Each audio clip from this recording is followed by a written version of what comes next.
Akuntabilitas. Pertama, saya akan menjelaskan konsep akuntabilitas.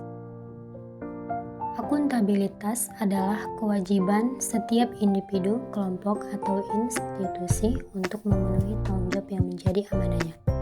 Tujuan utama dari akuntabilitas adalah untuk memperbaiki kinerja PNS dalam memberikan pelayanan kepada masyarakat. Aspek-aspek akuntabilitas yaitu akuntabilitas adalah sebuah hubungan, akuntabilitas berorientasi pada hasil, akuntabilitas membutuhkan adanya laporan. Akuntabilitas publik memiliki 3 fungsi utama. Yang pertama, untuk menyediakan kontrol demokratis. Yang kedua, untuk mencegah korupsi dan penyalahgunaan kekuasaan. Yang ketiga, untuk meningkatkan efisiensi dan efektivitas. Tingkatan akuntabilitas. Akuntabilitas memiliki 5 tingkatan yang berbeda, yaitu akuntabilitas personal, akuntabilitas individu, akuntabilitas kelompok, akuntabilitas organisasi, dan akuntabilitas stakeholder. Bagian kedua yaitu mekanisme akuntabilitas.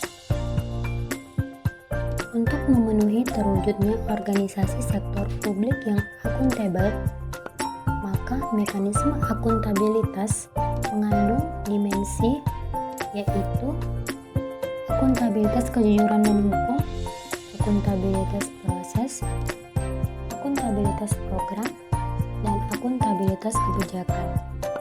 Mekanisme akuntabilitas. Akuntabilitas tidak akan mungkin terwujud apabila tidak ada alat akuntabilitas. Alat akuntabilitas antara lain perencanaan strategi, kontak kerja, dan laporan kinerja. Lingkungan kerja yang akuntabel. Untuk menciptakan lingkungan kerja yang akuntabel, maka seorang PNS haruslah memiliki kepemimpinan, transparansi, integritas, tanggung jawab, keadilan, kepercayaan, keseimbangan, kejelasan, dan konsistensi. Langkah-langkah yang harus dilakukan dalam membuat framework akuntabilitas di lingkungan kerja PNS yaitu menentukan tujuan yang ingin dicapai dan tanggung jawab yang harus dilakukan. Melakukan perencanaan atas apa yang perlu dilakukan untuk mencapai tujuan. Melakukan implementasi dan memantau kemajuan yang sudah dicapai. Memberikan laporan hasil secara lengkap, melakukan evaluasi hasil dan menyediakan masukan atau feedback untuk memperbaikinya. Yang ketiga yaitu akuntabilitas konteks. Bagian yang ketiga yaitu akuntabilitas dalam konteks, yaitu ialah transparansi dan akses informasi, praktek kecurangan dan perilaku korup, penggunaan sumber daya milik negara, penyimpanan dan penggunaan data dan informasi pemerintah, dan konflik kepentingan. Yang keempat ialah menjadi PNS yang akuntabilitas. Bagaimana perilaku PNS yang akuntabilitas? Yaitu PNS harus mampu mengambil keputusan ketika terjadi konflik kepentingan, tidak terlibat politik praktis, melayani masyarakat secara adil, dan menjalankan tugas dan fungsinya. Selanjutnya prinsip ASN dan aset penyelenggaraan kebijakan dan manajemen ASN. Demikianlah penjelasan saya mengenai mana akuntabilitas.